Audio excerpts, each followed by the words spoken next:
Today I am really excited to be checking out the Pixel Fold. Now this is Google's first folding phone and will actually be my first folding phone too. So I'm really curious to see if this phone / tablet will live up to the hype and what it's actually like to use, and to see if it is worth the very high price tag. But first, I am doing a giveaway on this brand new iPhone 14, throwing lots of phones today. If you want a chance to win, be sure to subscribe to my channel, like this video, and leave a comment with your Instagram username. And then follow me on Instagram at Dion Schuddeboom, where I will announce the winner on the 16th of July.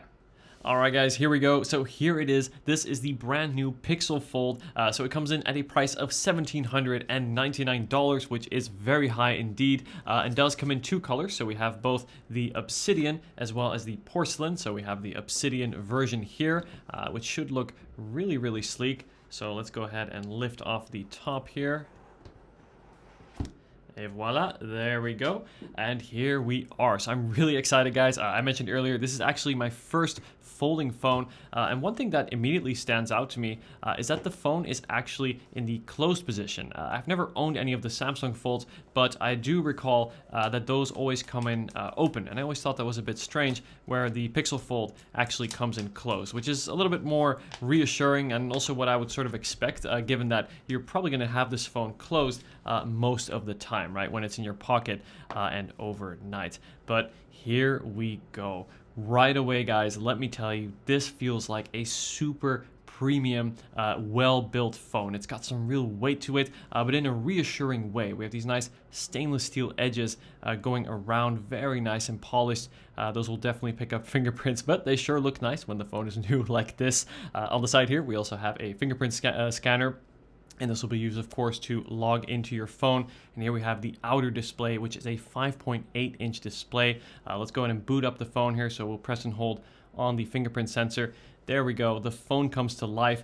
So really interesting form factor. It's definitely a little bit wider compared to, say, a typical phone. In fact, even compared to my much larger, actually no, compared to my 14 Pro Max, it is a little bit, I would say around the same in terms of the width, but definitely shorter in terms of the height. Now, this of course does make the phone a little bit more portable, will make it perhaps slightly easier to type on because your keyboard will be a bit wider, but because it's not as tall, especially compared to Samsung's Folds, you won't have as much content on screen at a time, so you may have to scroll a little bit more. But let's do what I've been waiting for. Let's open up the phone and take a look at this new main display. Here we go.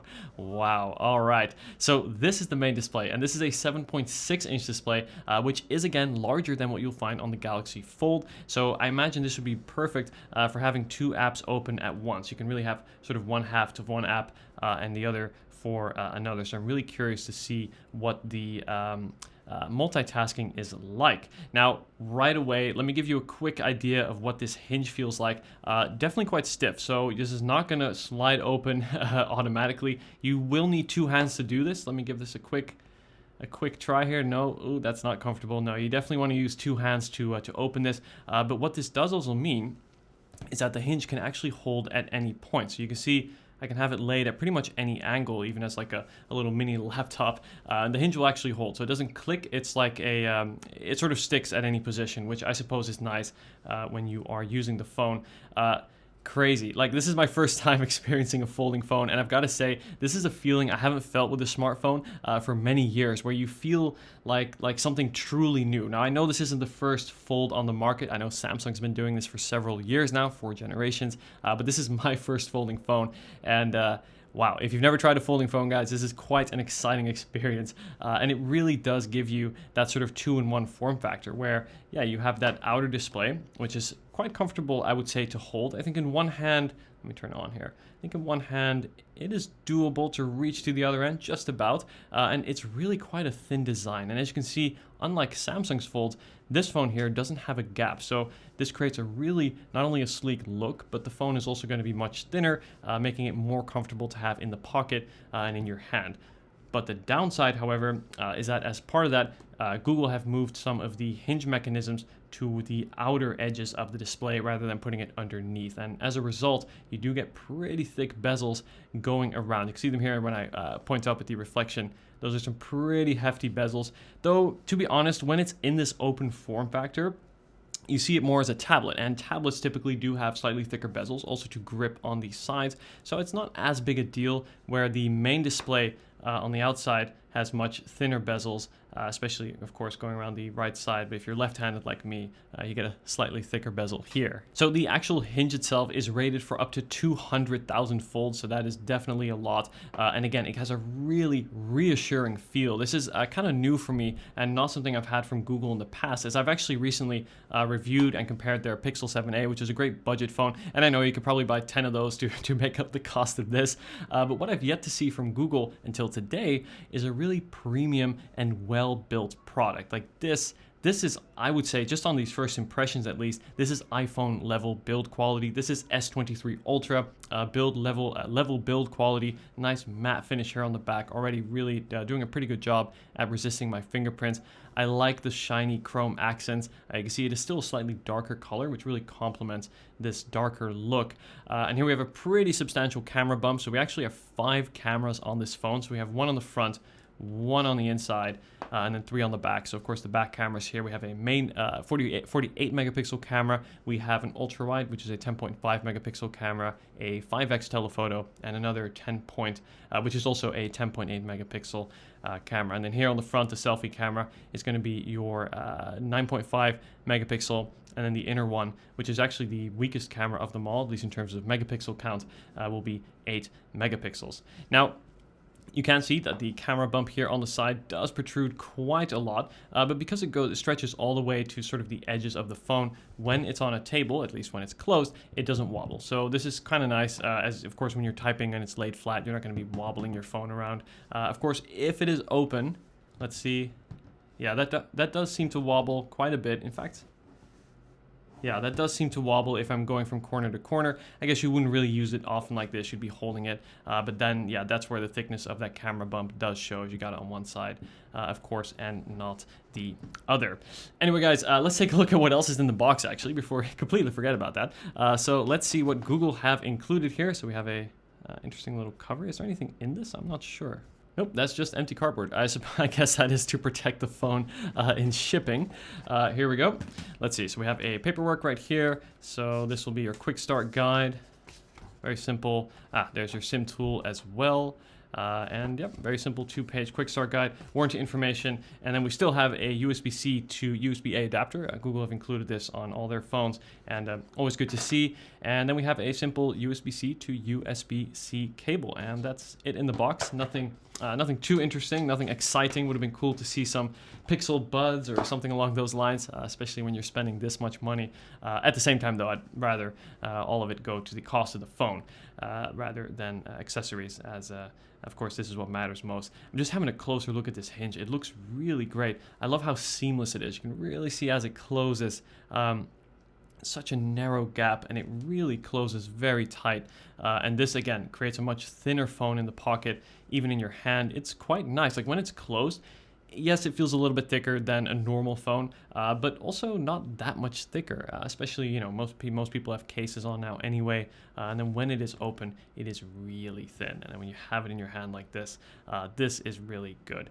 So to briefly recap, when it comes to my first impressions of the build quality, I am really impressed. We get premium build materials, the matte glass on the front, as well as on the back, and then we have this beautiful stainless steel frame going all the way around. The hinge feels super reassuringly dense. It feels firm and well made. The phone itself definitely has some weight to it too, which I think for a product like this with these additional moving parts, you kind of want, especially for the price. But I think from a looks perspective and a feel in the hand, this comes across as something that is very premium and certainly lives up to that price tag. But anyway, guys, those are just my first impressions of the design and the feel, but to really get a sense of what this phone is capable of, I'm going to quickly set this up, and then I'm going to share with you some of my first impressions using this phone, and as well as taking a look and seeing how Android 13 runs on this 2-in-1 sort of tablet display that we have on the inside. So let me go ahead and set this phone up right now. Now, while we wait for things to set up, the Pixel Fold is an expensive phone, and it is important to protect it, but don't worry, Spigen has got you covered, quite literally, with made-for-Google certified products that will ensure they work perfectly with your Pixel Fold. Starting off, we have the rugged Spigen Slim Armor Pro case. Now, this particular case is actually my favorite because it actually protects the hinge at all times. As you can see, if I open it, the hinge remains covered. And this is thanks to the semi-auto sliding technology. Now, the interior of the case also uses an all-new foam technology for that extra shock resistance. Next, if you want a more minimal feel, the Spigen Thin Fit case as well as the Spigen Ultra Hybrid case offer protection while adding minimal bulk to your phone. I especially like the clear case because it lets you show the color and the really beautiful design of the Pixel Fold. Now, what is also cool is that the Thin Fit case actually features a really scratch-resistant polycarbonate finish, which should hold up well over time. And despite their thin designs, both cases actually also still add protection for the camera. So you have a raised edge going around the lenses as well as by the front display, and this will protect them from surface protection. And we also get air cushion technology on all 4 of the corners for drops. But now that you've got your case, it is time for a good screen protector. Now, the EaseFit Glass TR Slim Screen Protector comes with a handy installation frame, so there's no need to perfectly align the glass, just drop it into place, and the screen protector will do all the work and apply perfectly. And this will protect your Fold's outer display with 9H hardness, meaning it'll be very difficult to scratch. And then the final touch is the Glass TR EaseFit Optic Camera Lens Protector. And this will protect your cameras, and it also comes with a handy installation frame as well as 9H hardness. Right now, you can save up to 30% of your Spigen case and 20% off your screen protector. I'll leave the promo codes and all the purchase links down in the description. And all set, here we go. Ready, 3, 2, 1. And we are home. Oh, wow. I've never seen Android this big. I think I can unplug this now. It's still going to be downloading some of my apps in the background, as you can see. But here we go. Look at this display.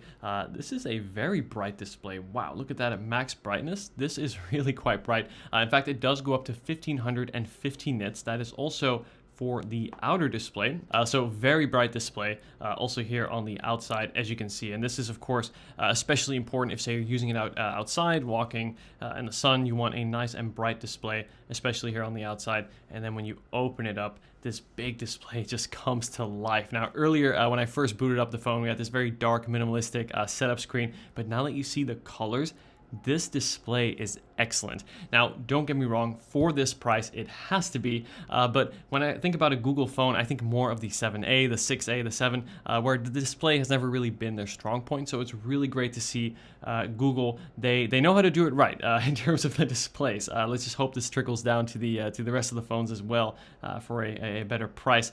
But here we go, so here's your app drawer, so that takes up, looks a little bit different on screen. Now, this does come with Android 13, and Google says that they've actually updated 50 plus of their own apps to specifically take advantage of this new form factor. So let's go ahead and launch some here. YouTube has downloaded. Let's take a look. So we're sort of going to be experiencing this as we go. So this is new to me as well, but let's see what this is like. I'm going to give you my very raw sort of impressions as we go. So swipe up to show the taskbar. Let's do that. Okay, so there's your dock. So this is where you can pin those most recent apps. Let's go and try multitask here. So let's drag out a Chrome window, drag an app to the side. Okay, so I'm trying that now. Yeah, and then there we go. Should that now open? Let's see, we're gonna drag it again. Yes, this is gonna be live as we go. There we go. So we got Chrome on the side here, and now we're officially running 2 apps. So we got YouTube open on the side and Chrome. This is really cool. Essentially like 2 full smartphones in one. This is a great way to multitask. Already just holding it, it feels really comfortable because I can still reach each of the sides of these screens. So say I'm typing here or I'm watching a video, I can easily go between them. Oh, hey, look at this guy, new video. I haven't seen this one yet. And then over here, of course, we can be web browsing, say, while we're watching a YouTube video about a product or something like that. So really cool. And you can also resize. I think that's what this little bar here. Yep, there we go. Oh, and what's nice is it does seem to sort of link or snap onto certain sizes. Did I just close that? I think I did. Let's pull up another window here. So drag it out, put it on the left or right. Ooh, and right when I just dragged, I will say I do feel the crease. In fact, let me turn this off, give you a look at that. You can see it in the reflection of the light. You can see that crease going in the middle of the display. Now, unfortunately, every folding phone is going to have this to some degree. I'm going to turn down the brightness actually a little so you can see the screen better. to some degree, every folding phone is going to have this because the screens are essentially made of plastic. I know Samsung previously kind of lied a little bit, said it was flexible glass, but that is, of course, not physically possible. So that was a form of plastic, and so is this. So that does actually bring me to durability, which is something that I am really interested to see how this phone is going to hold up, as the outside, I will say, does feel really sturdy and well made, but it is, of course, that inner display that is going to be made of plastic, and that is much softer. And even as I'm touching the screen, you can kind of feel it. In fact, let me show you. I think you can probably even see, let me get the reflections out here. There we go. There you go. So you can see as I'm pushing, you see that the light reflection shift. So the display is moving much more so than, say, with this, where on the outer display, if I bring up that same edge there, and if I'm tapping on the display, right, there's no movement. Of course, it's just glass, so it's a much more solid surface, and you do feel that already. I can tell you this does feel a little bit softer, but it is very touch sensitive, so it's not really a big deal. Like I have to I don't have to press like excessively hard, like say on those older capacitive touchscreens. No, you can just very gently swipe and touch, and it will, of course, interact. Now, both displays on the outside as well as here on the inside are 120 hertz. So you get a super smooth animations and refresh rate, and you feel this right away. And this is, again, really, really great. I wonder how I bring up, there we go, the app switcher. Pretty cool, very snappy as well. In terms of the processor, it actually comes with the Tensor G2 chip. Now, this is the same as you're going to find on the Pixel 7 Pro, 7 and 7a, and even their tablet. So this chip right here, performance-wise, it's held up decently well, I would say, on the other phones. One thing I'm a little bit more concerned about would be the battery life, as the battery life on the other Pixel phones that use that same chip has been, I would say, average to just above average. But the difference is, of course, this phone has not one, but two displays, both running at 120 hertz and a very high max brightness. So I'm very interested to see what the battery life will be like. Now, we'll figure this all out in my full review, guys, so be sure to stay tuned for that. And then we also get 12 gigabytes of RAM, which I think is pretty good, should go a long way into allowing you to run multiple apps, keeping apps open in the background. And then in terms of storage, it does come in with 256 gigabytes or 512, which 256 I would say is the definite minimum for a phone of this price. So that's the one I have here, and I think that's a good place to start. But first impressions, I've got to say the performance, it feels very snappy. Apps seem to keep up well. We can go and open up the web browser here. Let's open up a couple tabs. Let's go to YouTube, it's the website. Things seem to load up pretty quickly. Yeah, what can I say? It feels right. It feels very snappy. Now, with many phones, of course, on day one, they will feel this way. And the question is more about how long does this last, right? The phone will perform well today, but what about 2, 3, or even 4 years down the road? This is something that we're going to have to see. But the fact that Google is using their own processor is, of course, a good sign. Now, in terms of the charging, we do get wired charging at up to 30 watts, which is pretty fast. Not the fastest, especially on the Android side, but relatively fast. We do get wireless charging also, which is great.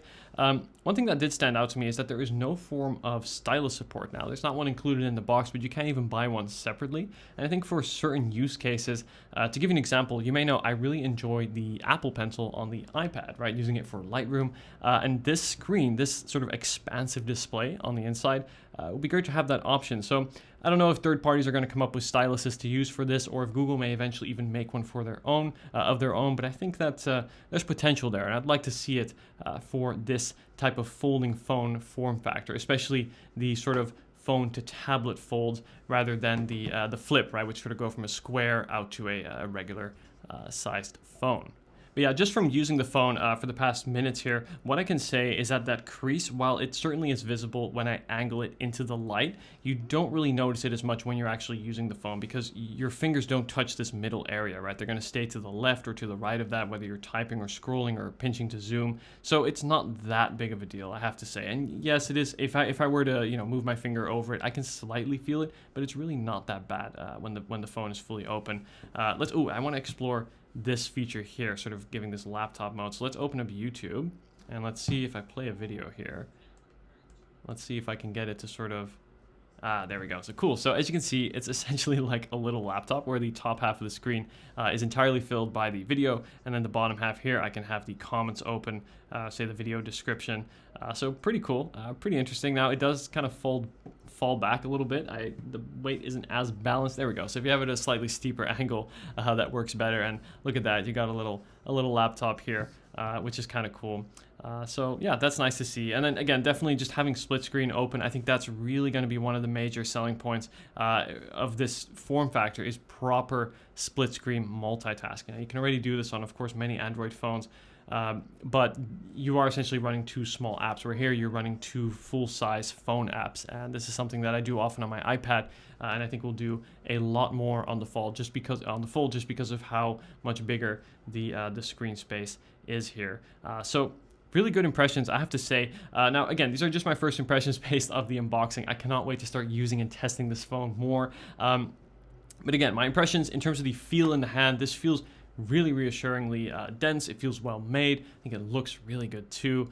And using it in one hand on this front display, I think works out really well too. It's not too wide. It's not too tall. It's quite a comfortable size, and I think will also fit comfortably in the pocket. Because you can see, if I compare it here to my 14 Pro Max, on the front, it's actually quite a bit smaller, and in terms of the thickness, I do have a case on this, of course. But while it is thicker, and of course it's thicker, but it's not crazy either. It's not a lot thicker, so it's definitely still doable, I would say, in the pocket. You will feel the weight, though. You will definitely feel the weight. This is significantly more dense, even more than the 14 Pro Max, which is already quite a heavy phone. But if, say, I pick it up and compare it here to the 7A, I don't have the numbers here in front of me, but I would say the Fold is a good 2, possibly 3 times heavier than the 7A. So that's definitely something to bear in mind as well. Now, $1,800 is a lot of money, especially to spend on a phone. And I think the real question here is, are these cool but expensive Fold features actually worth it when it comes to using the phone day to day? Speaking of day to day, I'm also really curious to see what the durability will be like of this phone. I'm not as concerned with the outer design of the phone, but more so with this beautiful but potentially more fragile large inner display. So these are all things I look forward to seeing and testing for my full review, including also the battery life. While the battery inside is big, so are the displays, which will be power hungry. So be sure to subscribe and stay tuned for lots more Pixel Fold content coming soon. And if you are picking up a Pixel Fold, be sure to pair it with a case from Spigen to protect your investment. Thank you so much for watching, guys. Let me know if you have any questions at all about the Pixel Fold or how it may compare to other phones, and I'll see you in the next video. Take care.